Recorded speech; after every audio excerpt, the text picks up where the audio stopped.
இழந்ததெல்லாம் மீண்டும் பெற வேண்டும்னு சொல்லி தவம் பண்ணுறாரு.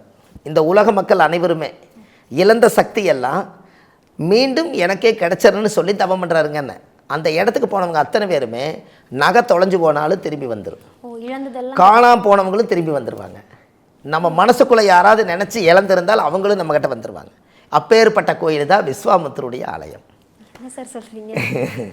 புரியுதுங்களாம்மா? இழந்த சக்தியெல்லாம் மீண்டும் பெற இந்த கோயிலுக்கு போயிட்டு வந்தீங்கன்னா நீங்கள் யாரையுமே கேட்க வேண்டாம், அவரே நடத்தி வச்சிருவார். நாம் இப்போ என்னென்னு கேட்டிங்கன்னா, அப்பேற்பட்ட கோவிலில் தான் ராமர் அங்கே தான் விஸ்வாமித்திரர் யாகம் நடத்திட்டு இருக்கிறான்னு தெரிந்து ராமரே போய் இந்த விஷயத்தை சொல்லி நான் ராவணனை கொண்டுட்டேன்னு சொன்னங்காட்டி அந்த கோவிலில் ராமரை உட்கார வச்சு நவகலச பூஜை பண்ணி அந்த தீர்த்தம் எடுத்து இன்னையோட ராமருக்கு எல்லா தோசை நிவர்த்தி ஆகட்டுன்னு சொல்லி பிரம்மகத்தி தோசை நிவர்த்தி ஆகட்டுன்னு அந்த யாக தீர்த்தத்தை எடுத்து விஸ்வாமித்திரே எடுத்து ராமருக்கு ஊற்றி அவருக்கு பிரம்மகத்தி தோசை நிவர்த்தி ஆகுது.